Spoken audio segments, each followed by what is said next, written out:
Welcome to Week 1 of Hospitality Industry Law. This week's topic is titled, Introduction to the South African Legal Landscape, and this presentation gives you an overview of what to expect and why it matters for you as a hospitality practitioner. Understanding the law is essential in the hospitality environment.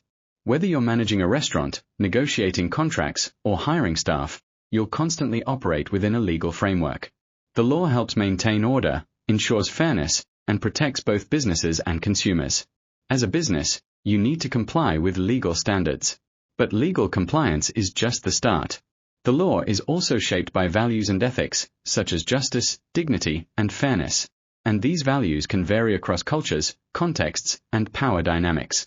Therefore, it's so important to develop not only legal knowledge, but also critical thinking about how law applies in real-life situations. This slide shows the weekly outcomes for Week 1. At the end of this week, you will be able to 1.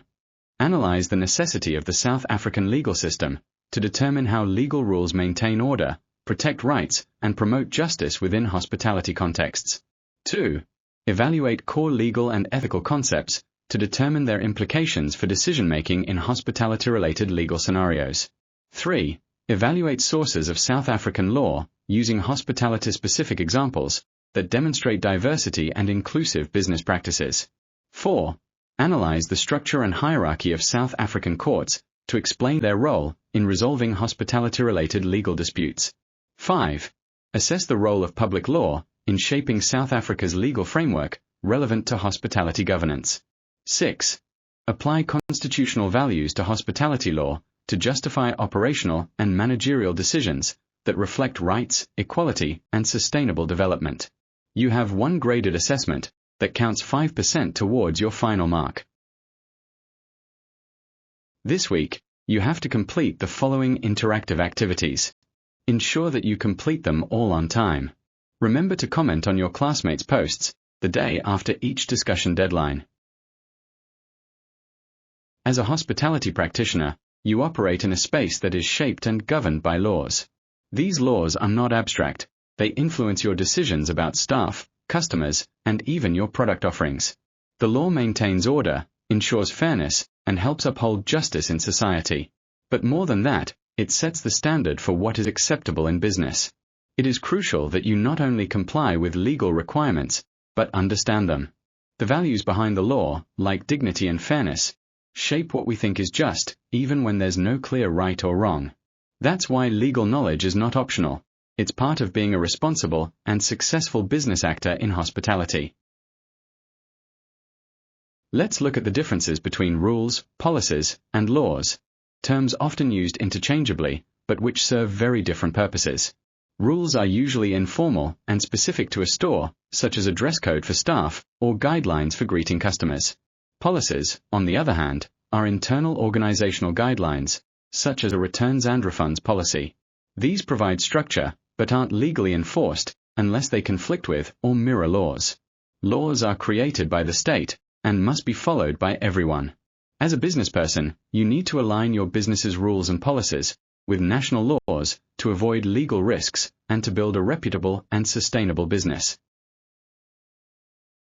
South Africa has 5 different sources of law: the Constitution, common law, legislation, judicial precedent, and customs. In South Africa, the Constitution is the highest law of the land. It overrides all other laws. It's not just a political document, it affects your business directly. It promotes values like human dignity, equality, and freedom. Values that should guide how you treat staff and customers, how you advertise, and even how you consider the environment. A sustainable and inclusive hospitality environment begins with understanding your constitutional obligations and using them to guide your business practices. As you start navigating hospitality law, it helps to understand which areas of law apply to your daily operations. Civil law deals with issues like customer complaints or supplier disputes. Criminal law covers offenses such as theft or fraud, which can happen in store or behind the scenes. Areas of the law that is specifically important to you in this industry is commercial, hospitality, and accommodation law. Knowing which area of law applies can help you act confidently, protect your interests, and resolve issues effectively. The judiciary is also called the court and allows for litigation. The court system is where legal disputes are resolved, but not every problem ends up in the same court. As a hospitality practitioner, you may need to know which court to approach. Magistrates' courts handle everyday disputes, often involving smaller claims, like a customer refusing to pay or a broken lease. High courts deal with more complex or higher value cases. At the top, the Constitutional Court steps in when rights or constitutional values are at stake.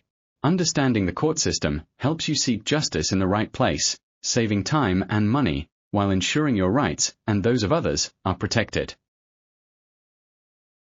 Far from being a barrier, the law can create opportunities for hospitality businesses. It promotes fair pricing, so that consumers aren't exploited. It encourages ethical advertising, helping you build trust with customers. Through legal frameworks, you are empowered to embrace sustainable business practices and to operate inclusively, giving all people equal access to the market. In this way, the law doesn't just enforce rules, it supports growth, innovation, and ethical leadership. Hospitality practitioners who use the law wisely position themselves as responsible, forward-thinking players in the marketplace. As we begin this week's journey, I encourage you to engage actively with all readings and activities. Reflect on what kind of business person you want to be. Ask yourself, how can I use law to guide my decisions? How can I promote fairness and inclusivity through my business? The goal is not only to learn legal terms, but to develop the mindset of a responsible and ethical leader. Let's begin with curiosity and purpose.